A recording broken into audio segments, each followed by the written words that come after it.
আজ মঙ্গলবার 13 জানুয়ারি 2026। টাকা নষ্ট হয় ব্যাংকে, পিন সেলাই ও লাল কালির দৌরাত্ম্য। বিষয়টা সরকারের দায়িত্বশীল কর্মকর্তার দৃষ্টি আকর্ষণ করছি। কঠিন হবে ভোটের লড়াই, তরুণদের হাতে ক্ষমতার চাবি। ত্রয়োদশ জাতীয় সংসদ নির্বাচন সময় যত ঘনিয়ে আসছে, ততই বাড়ছে ভোটের হিসাব নিকাশ। আসন্ন নির্বাচনের ফ্যাক্টর হয়ে দাঁড়াবেন 4.5 কোটির বেশি তরুণ ভোটার। ক্ষমতার চাবি এবার এই তরুণদের হাতেই। এদের বয়স 18 থেকে 33 বছরের মধ্যে। নতুন ভোটাররাই আগামী নির্বাচনের জয় পরাজয় নির্ধারণে বড় ভূমিকা রাখবেন বলে মনে করা হচ্ছে। আইন শৃঙ্খলা পরিস্থিতি উন্নতি নেই, বললেন বিএনপির মহাসচিব মির্জা ফখরুল ইসলাম আলমগীর। রাজনৈতিক অঙ্গন কুলিশিত, সুশাসনের জন্য নাগরিক সুজন সম্পাদক ডক্টর বদিউল আলম মজুমদার বললেন। উচ্চ সুদের চাপে স্থবির বিনিয়োগ, গণভোটে সচেতনতা সৃষ্টির দেশ জুড়ে ব্যাপক কর্মসূচি।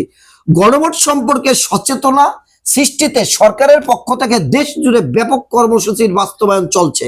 মাঠ পর্যায়ে সরকারি কর্মকর্তা, ধর্মীয় নেতৃবৃন্দ এবং বেসরকারি বিভিন্ন সংগঠনের নেতৃত্ব স্থান প্রতিনিধিদের প্রশিক্ষিত করা হচ্ছে তৃণমূল গণভোটের।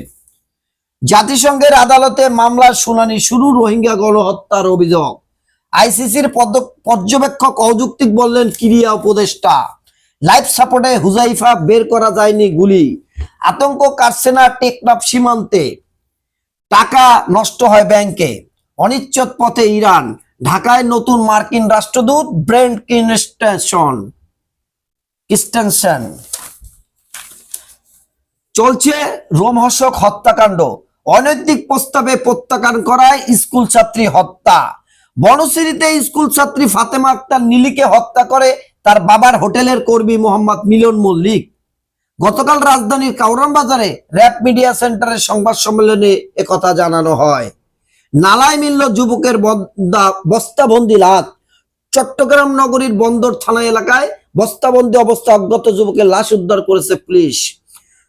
নারায়ণগঞ্জের ফতুল্লায় পূর্ব শত্রুতার জের ধরে রায়হান মিয়া 45 নামে এক বাবুর্চিকে প্রকাশ্য কুপিয়ে হত্যা করেছে মাদক কারবারিরা।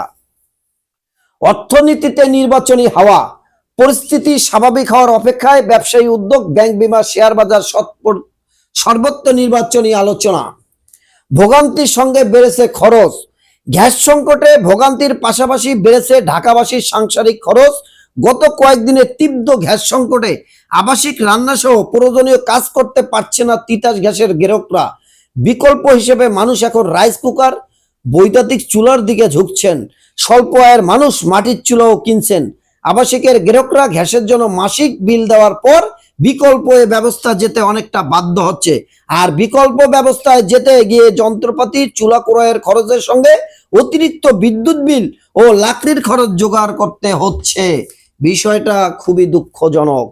নির্বাচনের পর নতুন নিরাপত্তা চ্যালেঞ্জে পড়তে পারে দেশ।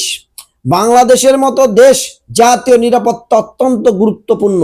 জাতীয় নিরাপত্তায় কয়েকটি গুরুত্বপূর্ণ খাতের মধ্যে বিচার ব্যবস্থা, রাজস্ব বোর্ড ও দুর্নীতি বিরোধী কার্যক্রমকে অগ্রাধিকার দিতে হবে। নিরাপত্তার প্রশ্নে আস্থা নষ্ট হলে রাষ্ট্র দুর্বল হয়ে পড়ে। এখন জাতীয় নিরাপত্তার প্রচলিত সংস্থার আগে মত নেই। গতকাল রাজধানীর সিলডাপ মিলনায়তনে জাতীয় নিরাপত্তা এবং আইন শৃঙ্খলা গণতান্ত্রিক শাসনের চ্যালেঞ্জ শীর্ষক নীতি সংলাপে এসব কথা বলেন বক্তারা। প্রিয় দেশবাসী, এই ছিল পত্রিকার শিরোনাম।